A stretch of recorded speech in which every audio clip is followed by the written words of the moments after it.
प्रणाम, अभिनंदन आपका भाग्योदय विचार प्रवाह श्रृंखला की 50वीं कड़ी में। आज 9 मई का दिन और चर्चा है जन्म दिवस संस्कार पर। आप सभी का स्वागत, अभिनंदन। मित्रों, बहनों और भाइयों, नौजवान पीढ़ी और किशोर पीढ़ी के प्यारे प्यारे बालक बालिकाओं, हम विगत फरवरी माह से संस्कारों पर चर्चा कर रहे हैं। हमारी भारतीय परंपरा में जिन संस्कारों की व्यवस्था है उसमें 16 संस्कार हैं। हमने विगत रविवार 2 मई तक 10 संस्कारों की चर्चा की। 10 प्रमुख संस्कार लिए, 6 छोड़े हैं, 10 वह जो प्रचलित हैं, जो किसी न किसी रूप में अभी चल रहे हैं, जिनकी मान्यता है। उनमें पुंसवन संस्कार था, नामकरण संस्कार, अन्नप्राशन संस्कार, मुंडन यानी चूड़ाकर्म संस्कार, विद्यारंभ संस्कार, यज्ञोपवीत और दीक्षा संस्कार, विवाह संस्कार, वानप्रस्थ संस्कार, अंत्येष्टि संस्कार, मरणोत्तर यानी श्राद्ध तर्पण संस्कार। ये 10 संस्कारों पर हमने विधिवत चर्चा की और विस्तृत उनकी व्याख्या की, उनके बारे में बताया पीछे के 10 रविवारों में। संस्कारों की प्रक्रिया में 12 दिन हमें बोलना है। आज 11वां दिवस है 9 मई का, और आज हम जन्म दिवस संस्कार की बात करेंगे। तत्पश्चात जो 12वां संस्कार है वह विवाह दिवसोत्सव संस्कार, जिसकी चर्चा मैं अगले रविवार को करूंगा। हमारे गुरुवर पूज्यवर आचार्य श्रीराम शर्मा जी ने 16 संस्कारों में 10 प्रचलित संस्कारों का एक पूरा विधान हम सबको बताया, और वे संस्कार घर घर संपन्न कराने की प्रेरणा दी। हमने ये सभी संस्कार जो पीछे हुए हैं वो संपन्न कराए हैं। 16 में 10 को उन्होंने रखा और कहा 2 संस्कार और जोड़ना। अभी तक इनको संस्कार के रूप में मान्यता नहीं थी, जन्म दिवस और विवाह दिवस संस्कार की। इनको भी संस्कार के रूप में विचार क्रांति अभियान ने मान्यता दी। तो आज मैं जन्म दिवस संस्कार पर चर्चा करूंगा। आप सभी का अभिनंदन करता हूं और कहना चाहता हूं कि वैसे तो प्रचलित पर्व त्यौहार ढेर सारे हम मनाते हैं, लेकिन व्यक्तिगत रूप से, व्यक्तिगत दृष्टि से देखें तो हमारा अपना जन्म दिवस संस्कार हमारे लिए या किसी के लिए भी बड़े हर्ष, गौरव और सौभाग्य का दिन होता है। भगवान राम का जन्मदिन, रामनवमी, भगवान श्री कृष्ण का जन्मदिन, कृष्ण जन्माष्टमी जैसे महत्वपूर्ण हैं, वैसे ही व्यक्ति का अपना जन्मदिन भी बड़ा ही महत्वपूर्ण माना जा सकता है। और उसे ठीक तरीके से मनाया जाए तो हमारे भीतर जो आनंद है और उल्लास है वह जग उठेगा, और उसको आत्मनिरीक्षण की प्रक्रिया से जोड़ दें तो जीवन निर्माण या यूं कहें आत्म सुधार की प्रक्रिया भी चल पड़ेगी।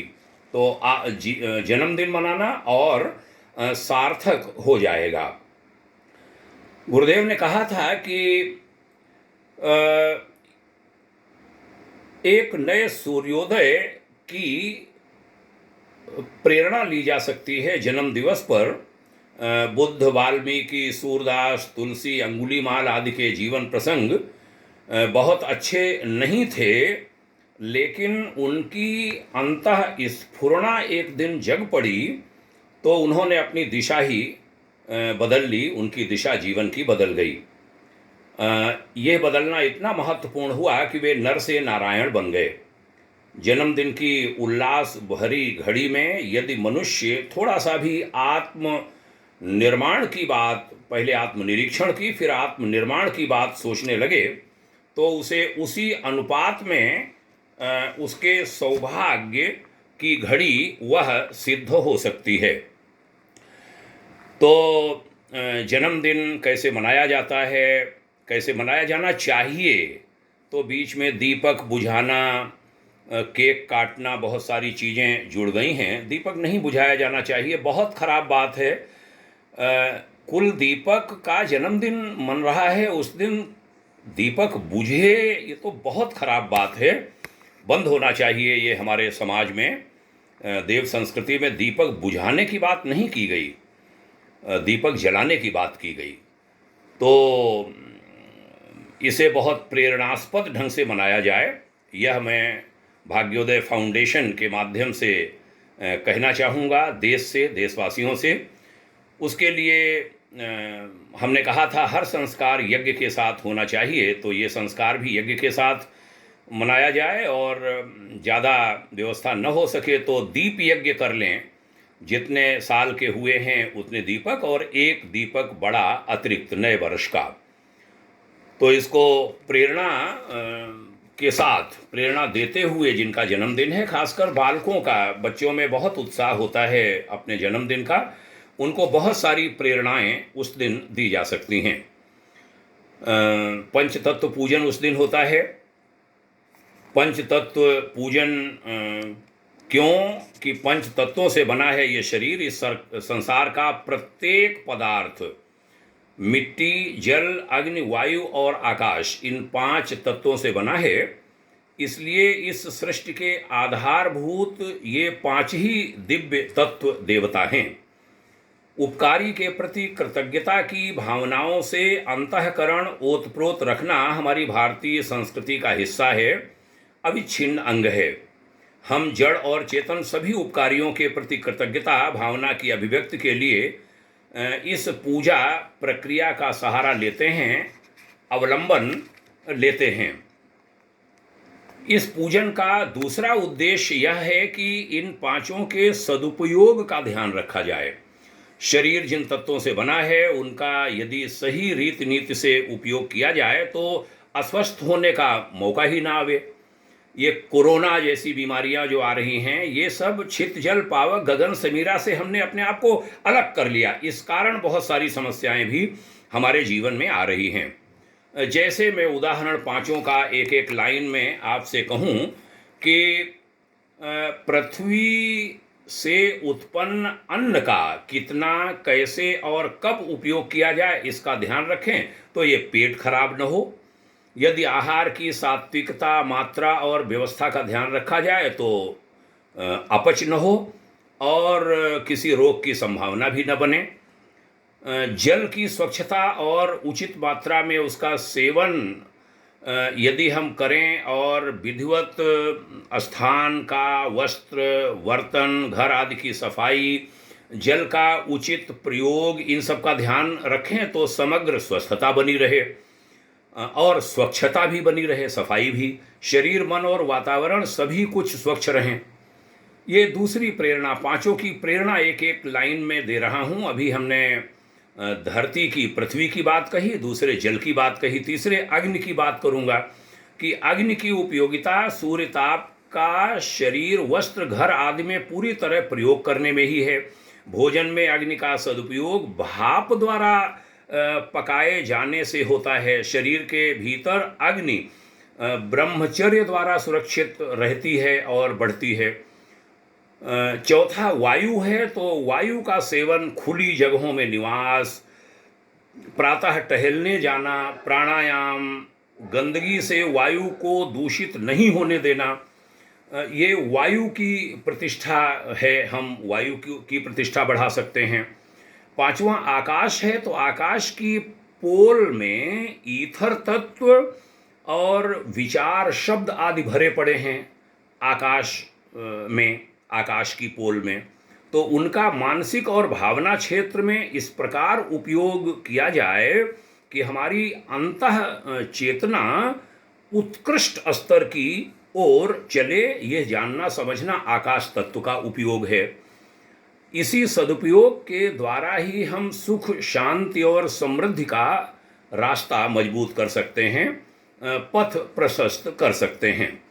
पंच तत्वों का पूजन हमारा ध्यान इनके सदुपयोग की ओर आकर्षित करता है। तो जन्मदिन पर इन 5 तत्वों का पूजन किया जाना चाहिए। ये दूसरी प्रेरणा हुई। तीसरी प्रेरणा है कि हमारा शरीर पंच तत्वों से बना होने के कारण जरा माने वृद्धावस्था, बुढ़ापा और मृत्यु से भी बंधा हुआ है। एक दिन मरना है हमें। ये शरीर एक वाहन है, एक माध्यम है, और जड़ होने के कारण इसका महत्व कम है उस चेतना की अपेक्षा जिसको आत्मा कहते हैं। तो इसलिए इस शरीर को एक उपकरण मात्र माना जाए। शरीर की सुख सुविधा को इतना महत्व न दिया जाए कि आत्मा के स्वार्थ पिछड़ जाएं।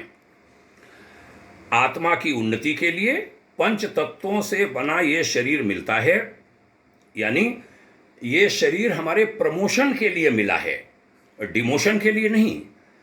और इसका पूरा उपयोग निर्धारित जो लक्ष्य है, प्रभु ने लक्ष्य निर्धारित करके मानव काया में भेजा है हमको, उस लक्ष्य की पूर्ति के लिए ही इस शरीर का प्रयोग किया जाए, उपयोग किया जाए। तो जन्मदिन पर ये 4-5 क्रियाएं होती हैं जिसमें पंच तत्वों का पूजन, पृथ्वी, वरुण, अग्नि, वायु और आकाश। इसके लिए हाथ में अक्षत, पुष्प, मंत्रोच्चार के साथ संबंधित जो पूजा स्थल है वहाँ पर चढ़वाए जाते हैं जिसका जन्मदिन होता है। भावना की जाती है कि सृष्टि रचना के इन घटकों के भीतर जो सूक्ष्म संस्कार हैं वे पूजन के द्वारा साधक को, माने जिनका जन्मदिन मनाया जा रहा है, उनको प्राप्त हो रहे हैं। उसके 5 के मंत्र अलग अलग हैं सुंदर से। मेरा मन कर रहा है कि मैं कम से कम 1 या 2 मंत्र यहाँ बोलूँ। वेद मंत्र शक्तिशाली होते हैं, ऋषियों के द्वारा दिए हुए हैं, बहुत अनुसंधान करके दिए जाते हैं। जैसे साइंटिस्ट कोई नई शोध करता है वो देता है, वैसे वैज्ञानिकों ने भी ये मंत्र हमें रिसर्च करने के बाद, एक एक मंत्र के रिसर्च करने में बड़ा लंबा समय लगा है उन्हें। तो ये मंत्र बड़े उपयोगी होते हैं। जैसे पृथ्वी तत्व के पूजन का मैं मंत्र बोलूँगा। ओम मही द्यौः पृथ्वी च न इमं यज्ञं मिमिक्षतां पिपित्रां नो भरीमभिः। ओम पृथिव्यै नमः आवाहयामि स्थापयामि पूजयामि ध्यायामि। ऐसे ही वरुण का, जल देवता का जब पूजन कराते हैं, ये 5 जिनका जन्मदिन होता है उनसे 5 का पूजन करके और अक्षत पुष्प चढ़वाए जाते हैं पूजा स्थल पर अपने इष्ट के सम्मुख। पहले हाथ में दे दिए जाते हैं। बड़ा प्यारा वातावरण होता है, सभी बैठते हैं। हमने चूंकि ये सब संस्कार संपन्न करवाए हैं इसलिए हमें उसके आनंद का तजुर्बा, उसका अनुभव खूब है। ऐसे ही जल देवता का है। संक्षेप में, समय ज़्यादा लग जाता है इसके मारे संक्षेप में कहूँगा। तो जल तत्व का पूजन है। ओम तत्वायामि ब्रह्मणा वंदमानः तदा शास्ते यजमानो हविर्भिः अहेडमानो वरुणेह बोध्युरुषग्वं समान आयुः प्रमोषीः। ओम वरुणाय नमः आवाहयामि स्थापयामि पूजयामि ध्यायामि ततो नमस्कारं करोमि। इसी तरह अग्नि, वायु और आकाश के पूजन के मंत्र हैं। बहुत प्यारा वातावरण बनता है जब इनका उच्चारण किया जाता है। और पूजन जिनका जन्मदिन है उनसे कराया जाता है। अगला चरण दीपदान का है। जन्मोत्सव का दूसरा कर्मकांड है दीपदान। पहला पंचतत्व पूजन, दूसरा दीपदान का। दीपदान क्या है कि जन्मोत्सव का के अवसर पर जितने वर्ष की आयु हो उतने दीपक जलाएं और एक सुसज्जित चौकी पर सजा करके उनको रखें और एक दीपक बड़ा बना लें। और ऐसा कुछ बने जैसे स्वास्तिक बनता है, वैसे वे दीपक सारे सजाए जाएं। दुर्भाग्य है कि दीपक जलाने वाला देश दीपक बुझाने लगा। हमें याद है बचपन में अगर कहते दीपक बुझा दो तो बोले नहीं, ऐसे मुंह से मत बोलो। मुंह से फूंक कर दीपक को बुझाने को माँ मना करती थी, पिता मना करते थे और कहते थे दीपक बढ़ा दो, ऐसे कहा जाता था। दादी नानी ये सब कभी नहीं कहने दिया उन्होंने कि दीपक बुझा दो। दीपक बुझाना माने किसी घर में दीपक बुझ जाना, किसी का चले जाना असमय। और वो सब हमारे बच्चों के साथ होने लगा। छोटे छोटे बच्चों से कहते हैं दीपक बुझवाओ। ऐसी बढ़िया तुम राजा बेटा तब कहे जाओगे जब एक फूंक में सारे दीपक बुझ जाए। ओ हो, क्या कर दिया हमने हमारी संस्कृति का। इसको वापस लाओ भाई, सब लोग मिलकर के इसको ठीक करिए। तो दीपदान में दीपकों को जलाया जाता है। प्रेरणा क्या है, मैं प्रेरणा कहूँगा कि जीवन का प्रत्येक वर्ष दीपक के समान प्रकाशमान रहे, तभी उसकी सार्थकता है। दीपक तिल तिल जलकर दूसरों को प्रकाश देता है और ऊर्जा देता है। इस रीति नीति का प्रतीक होने के कारण ही दीपक पूज्य है और मांगलिक कार्य में उसका उपयोग होता है। हर श्रेष्ठ कार्य में दीपक जलाया जाता है, इसीलिए उसे प्रधानता दी गई है। हमारे जीवन की रीति नीति भी कुछ ऐसी ही हो। दीपक को ज्ञान का भी प्रतीक कहा गया। अज्ञान अंधकार है और ज्ञान प्रकाश। जिस सीमा तक हमारा मस्तिष्क या हृदय अज्ञानग्रस्त है, उतना ही हम अंधेरे में भटक रहे हैं। मस्तिष्क का अंधकार दूर करने के लिए शिक्षा का और हृदय का अंधकार करने के लिए विद्या का, रितंभरा ज्ञान का अधिकाधिक मात्रा में संग्रह करना और कराना चाहिए, जिनका जन्मदिन है।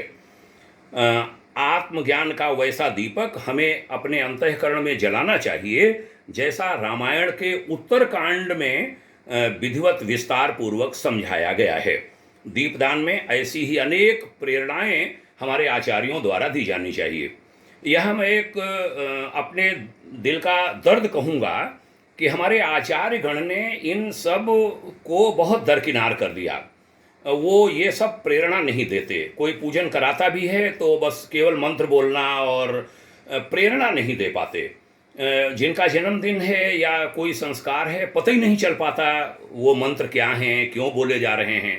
हमारे आचार्यों का आह्वान करता है भाग्योदय परिवार कि इसमें परिवर्तन लाइए, थोड़ा समय दीजिए। केवल ये दक्षिणा मिल जाए, हम चले जाएं, जल्दी निपट जाए, ये ठीक नहीं है। इससे आपकी प्रतिष्ठा बन नहीं रही, बिगड़ रही है। और इसमें सुधार करिए। कम से कम हमारे जो नए आचार्य हैं, नई उम्र के, वे इसका सुधार करें। तो दीपकों को सजाएं थाली आदि में अच्छे से, सस्वर उस समय गायत्री महामंत्र या कोई इष्ट मंत्र बोला जाए।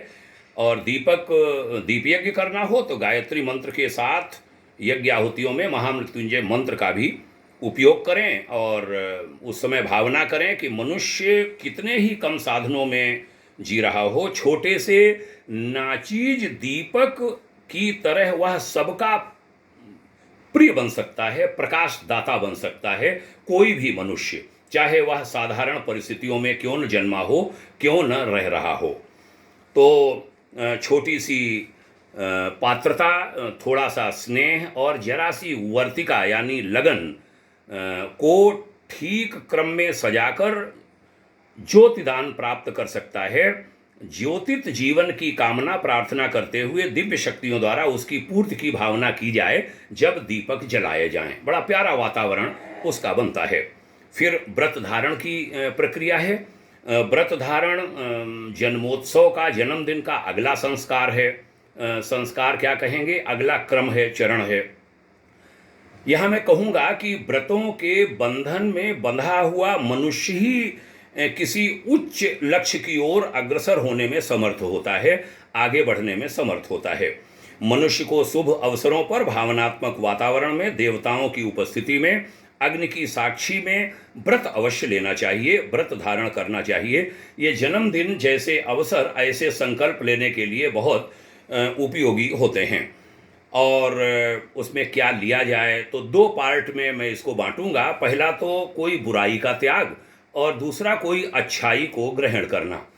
तो बुराइयां क्या क्या हो सकती हैं, मैं थोड़ा समय, ये वीडियो थोड़ा ज़्यादा बड़ा हो रहा है, कोई बात नहीं। ये आवाज़ है, अमर रहेगी, न जाने किसका कल्याण करती रहेगी। हम लोगों का जीवन तो सीमित है, छोटा सा जीवन है, कोई बात नहीं। यहाँ पर बोले दे रहे हैं कि बुराइयों का त्याग करें और उसमें जैसे मांसाहार करते हैं, तंबाकू, भांग, गांजा, अफीम, शराब आदि नशों का सेवन करते हैं, उनमें से कोई छोड़ने का संकल्प ले लीजिए। कोई एक जन्मदिन पर एक, अगले जन्मदिन पर दूसरा। ऐसे गुरुवर आचार्य श्री राम शर्मा जी ने अनेक लोगों का कल्याण कर दिया और भी संतों ने किया है। और उन्होंने एक एक कर ढेरों बुराइयां छुड़ाकर आदमी को बहुत अच्छा बना दिया। व्यभिचार, चोरी, बेईमानी, जुआ खेलना, फैशन परस्ती, आलस्य, गंदगी, क्रोध, चटोरापन, कामुकता, शेखीखोरी, कटु भाषण, ईर्ष्या, द्वेष, कृतघ्नता आदि बुराइयां, जो भी जिसका जन्मदिन है उसको मालूम है हमारे अंदर कौन कौन बुराइयां हैं।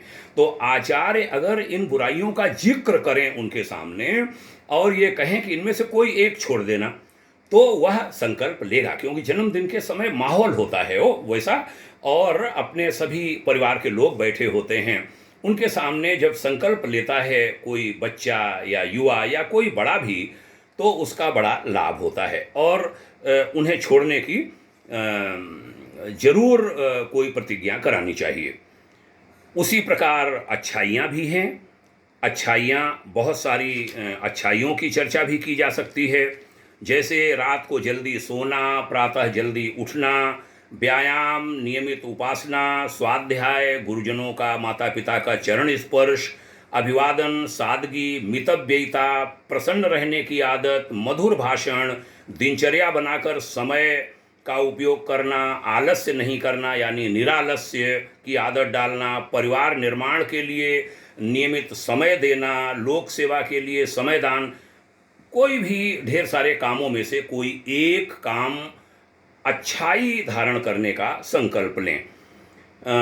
इसकी प्रेरणा आचार्यों को दी जा सकती है और इसका बहुत बड़ा लाभ होता है यदि जीवन में विभिन्न जन्मदिन के अवसरों पर यह क्रम चलता रहे और यह आचार्यों पर ही परिवार निर्भर नहीं रहें, क्योंकि आचार्य यदि यह दायित्व निर्वहन नहीं कर पा रहे हैं, ये उनका अपना दुर्भाग्य है। आचार्य यानी ये ब्राह्मण, संत, कोई भी किसी भी पक्ष उसके हो सकते हैं परंपरा के, यदि वो धर्म निर्वहन नहीं कर रहे हैं, ये उनका दुर्भाग्य कहूँगा।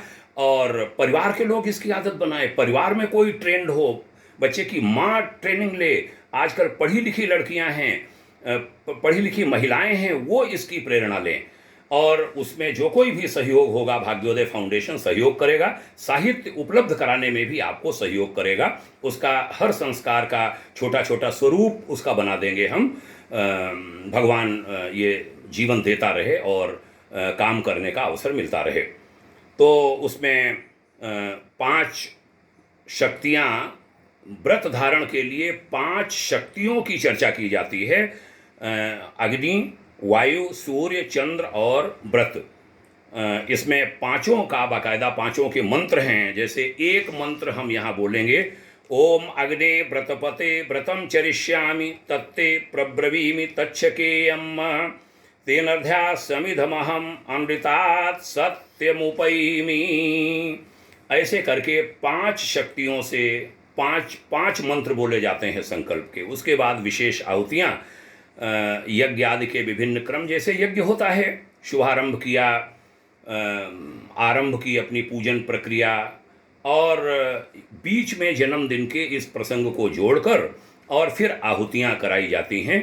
आहुतियाँ जिनका जन्मदिन है उनसे भी कराई जाती हैं। छोटा बच्चा है तो उसके हाथ में स्पर्श कराकर यज्ञ भगवान को आहुतियाँ दे देते हैं। और पूरा यज्ञ नहीं हो रहा हो, दीपक केवल जला रहे हों, दीप यज्ञ करना हो, तो उसमें भी आहुतियाँ हो जाती हैं, भावनात्मक आहुतियाँ हैं। और गायत्री महामंत्र और महामृत्युंजय मंत्र की आहुतियाँ इसमें अवश्य कराई जाएं। ये क्रम है जन्मदिवस संस्कार का। उसके बाद जिनका जन्मदिन है उनको बिठाकर जितने भी लोग उस कार्यक्रम में भाग ले रहे हैं सबके हाथों में पुष्प देकर उनसे पुष्प वर्षा कराई जाती है मंगल मंत्रों के माध्यम से। बहुत सुंदर वातावरण बनता है। जिनका जन्मदिन होता है वो हाथ जोड़कर बैठते हैं और बड़ा प्यारा वातावरण बनता है। सब उनके ऊपर फूल बरसा रहे हैं। फूल काहे के लिए? चूँकि उन्होंने संकल्प लिया है जीवन अच्छा जीने का, अच्छा बनने का, ऊंचे उठने का, बुराइयां छोड़ने का, अच्छाइयां ग्रहण करने का। तो मैं कहूँगा कि जन्मदिन की प्रक्रिया बहुत सुंदर ढंग से ये मनाई जाए, सब उसका लाभ उठाएं। एक दर्द भी अपने हृदय का कहूँगा कि कई बच्चे छोटी छोटी बातों पर, एग्ज़ाम हो रहा है, नंबर नहीं आ पाए, झूठ भी किसी ने बोल दिया, तुम फेल हो गए, तो गोमती में कूद गए, गंगा में कूद गए, आत्महत्या कर ली, ट्रेन के नीचे कूद गए, जहर खा लिया, पता नहीं क्या क्या कर दिया।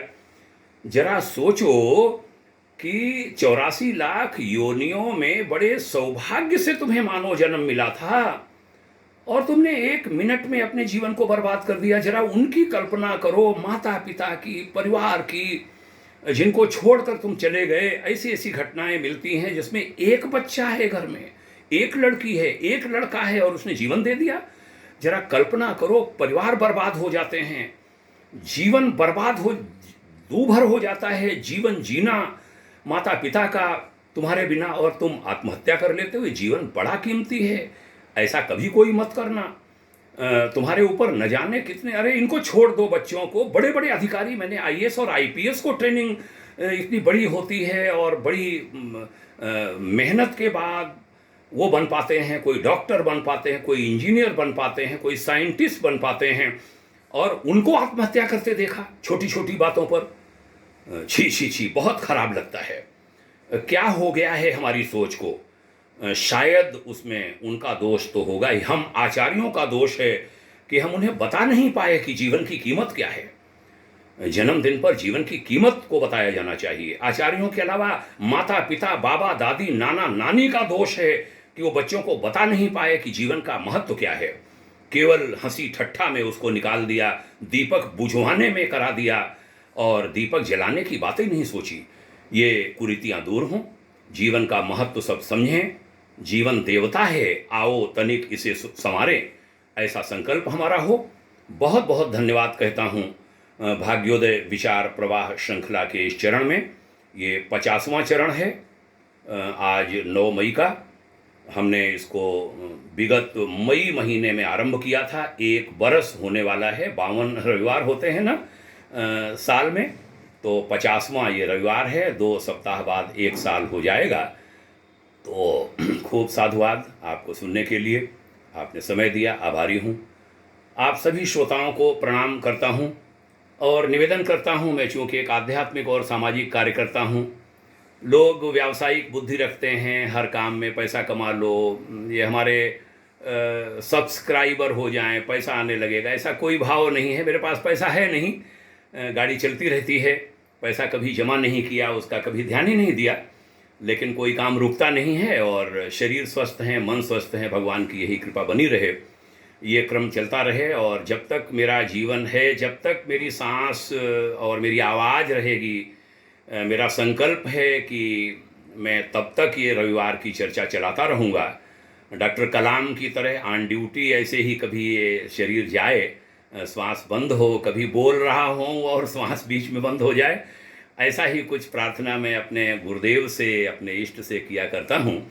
और बीच में कभी बुलाना होगा, ले जाएंगे, कोई बात नहीं, जब ले जाएंगे उस समय बंद हो जाएगा ये साप्ताहिक क्रम, कोई बात नहीं, लेकिन जब तक है तब तक मैं इसे चलाऊँगा। मेरा व्रत है, संकल्प है और बिना नागा ये चल रहा है।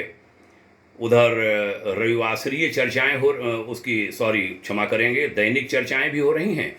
वे चर्चाएं हम 2022 के 31 दिसंबर तक चलाने का हमारा संकल्प है। उसको भी चलाते रहेंगे। बाकी जो भी प्रेरणा, ये शिक्षा होगी, तो ये जीवन बना रहे और ये क्रम चलता रहे, सांसें बनी रहें, आवाज़ बनी रहें। ईश्वर जब तक कराना चाहेगा करेंगे। इससे जुड़ने के लिए आपके प्रति आभारी हूँ। आपने समय दिया यहाँ तक सुनने के लिए, बहुत प्रणाम करता हूँ। मैंने कभी आनंद धाम में कहा था, विद्यार्थियों से मैं आपकी याद में जय हिंद किया करूँगा। 2 अक्टूबर 2020 को जब वहाँ से हम विदा हो रहे थे विश्व जागृति मिशन से, तो मैं आपको जय हिंद भी कहता हूँ, उन सभी विद्यार्थियों के लिए भी, और देश विदेश में बैठे हुए जो हमारे स्वजन हैं, सब जो सुनते हैं, सब खासकर हमारी नई पीढ़ी के लोग, उनको जय हिंद, जय भारत, बहुत प्रणाम, बहुत शुभकामनाएं। ओम शांति।